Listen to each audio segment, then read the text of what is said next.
Popular, don José Agustín Cuervas Mons. Señoría, tiene la palabra. Sí, muchas gracias, señor presidente. ¿Puede el Consejo de Gobierno concretar el alcance económico de las irregularidades cometidas en las obras ejecutadas por la empresa pública Gestión de Infraestructuras de Telecomunicaciones del Principado de Asturias, GITPA? Gracias, señoría. Señor consejero, tiene la palabra. Sí, muchas gracias.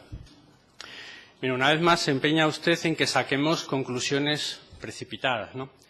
El juez no ha determinado todavía siquiera si se ha cometido algún delito, de hecho ni siquiera ha calificado los delitos ni encausado a posibles culpables, pero usted ya quiere que determinemos el posible alcance económico de unos delitos que aún no han sido ni establecidos. Una vez más le tengo que pedir que deje actuar a la justicia y voy a ponerle un buen ejemplo de por qué.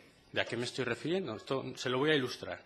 Ayer mismo hemos conocido que, por ejemplo, el Tribunal de Cuentas ha decretado el archivo de las diligencias preliminares abiertas como consecuencia del informe de la sindicatura, ya que la propia Fiscalía considera, y así consta en la resolución, la propia Fiscalía considera que las irregularidades en principio detectadas han sido suficientemente justificadas y pide rectificar por ese medio su escrito anterior, interesando el archivo de las presentes diligencias. Yo esto no sé si será de los papeles que usted me pide, igual es que no lo quiere, pero bueno, aquí está. Y se lo pongo como ejemplo porque a veces, a lo mejor usted ya quería que yo hubiese determinado también el alcance económico de estas irregularidades y ahora, pues, unos días después tenemos el archivo de las diligencias, ¿no? Por lo tanto, dejemos actuar a la justicia. Una vez más le digo, esto se ha puesto todo en conocimiento, se están dando los pasos, la justicia está actuando, dejemos actuar a la justicia. Gracias, señor consejero. Señor Cuervas Mons tiene la palabra. Sí, señor consejero. Mire, el pasado día 21 de marzo usted comparecía a petición de este grupo parlamentario para hablar de la trama del cable y nos sorprendía, no es una cuestión que me inventé yo, nos sorprendía con alguna información cuando menos curiosa, ¿no? Pero mire, no me lo estoy inventando yo. Yo tengo los medios de comunicación del día siguiente de esa comparecencia. Blanco considera que no hubo quebranto económico en el GITPA. Blanco creo que es usted. El Gobierno cree que en la trama del cable no falta dinero público. No es una cosa que haya firmado este grupo parlamentario, es que vino usted a decirlo en sede parlamentaria en una comisión, señoría.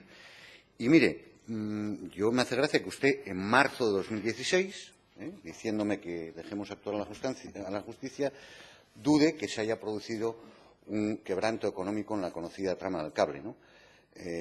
Mire, yo casi estoy por preguntarle si usted conoce en profundidad los informes del Servicio de Telecomunicaciones de fecha 5 de junio de 2014 y 25 de agosto de 2014. Es decir, informes de hace 2 años. Yo quiero pensar que usted los ha leído y los conoce.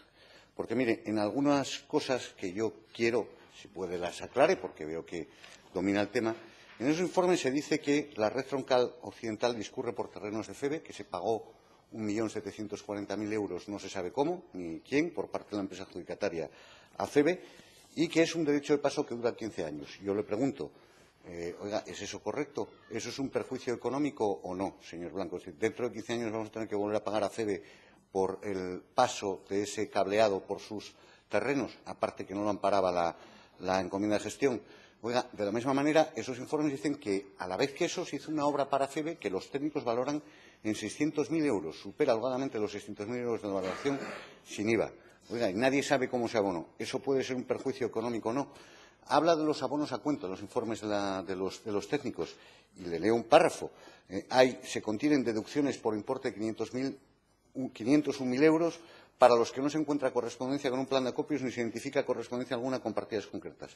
¿Usted cree que esto implica un daño económico al Principado o no? Oiga, se pagaron 100 kilómetros más de proyecto. Los técnicos los cifran en 67.000 euros, algo más, masiva. Oiga, ¿es esto un perjuicio económico o no? En lo relativo a la construcción de la red troncal, le leo solo un párrafo. Es decir, en cualquier caso, la obra, dice exactamente, la obra de la construcción de la red troncal ha ascendido al menos a 7,1 millones de euros, que contrasta con la adjudicación a la empresa Confica, que fue en 5.800.000, y la facturación de esta empresa GITPA, que fue de 6.335.000. Y, en cualquier caso, excede más de 1 millón de euros del presupuesto estimado vinculante regulado en la encomienda de gestión. Yo no sé si ha leído esto. Usted, además, es economista y profesor universitario. Por último, analiza un contraste entre facturas y presupuesto de ejecución. Y dice que, en todo caso, hay una cuantía superior a los 1,1 millón de euros, señor consejero. Le estoy leyendo párrafos exactos de los informes de los funcionarios. Yo, mire, todas estas afirmaciones, además, son ratificadas en un segundo informe de agosto de 2014. Y yo querría preguntarle dos cosas, señor consejero, y hacerle una reflexión, porque, vamos, usted que me diga, ¿cómo es posible que, conociendo estos hechos desde mediados de 2014, junio y agosto de 2014, no se haya hecho nada por parte del Principado, señor consejero, para comprobar los más que evidentes perjuicios que le ponen blanco sobre negro en unos informes, en lo que se llama la trama del cable? Es decir, ¿dónde estaba el Gobierno? ¿Dónde estaba el señor Javier Fernández? ¿Qué hicieron ustedes al margen de poner en conocimiento de la Fiscalía 2 años más tarde que se hayan cometido delitos? ¿Qué medidas se han tomado para auditar esto? Que yo sepa, ninguna, en orden a comprobar los hechos. Que yo sepa, ninguna. Acláremelo usted. Segundo, ¿en qué se basa usted para afirmar, como reflejan los medios de comunicaciones, que no hay un perjuicio económico si no tiene ni una auditoría interna, señor consejero? ¿Cómo es posible que usted me diga que no hay perjuicio económico o lo diga tan alegremente? Y, por último, una reflexión, señor consejero, que tiene que ver con lo que usted me pide, ¿no? El día 30 de marzo de 2016, un medio de comunicación recogía que, efectivamente, y usted lo hace hoy otra vez aquí, pedía celeridad a la justicia.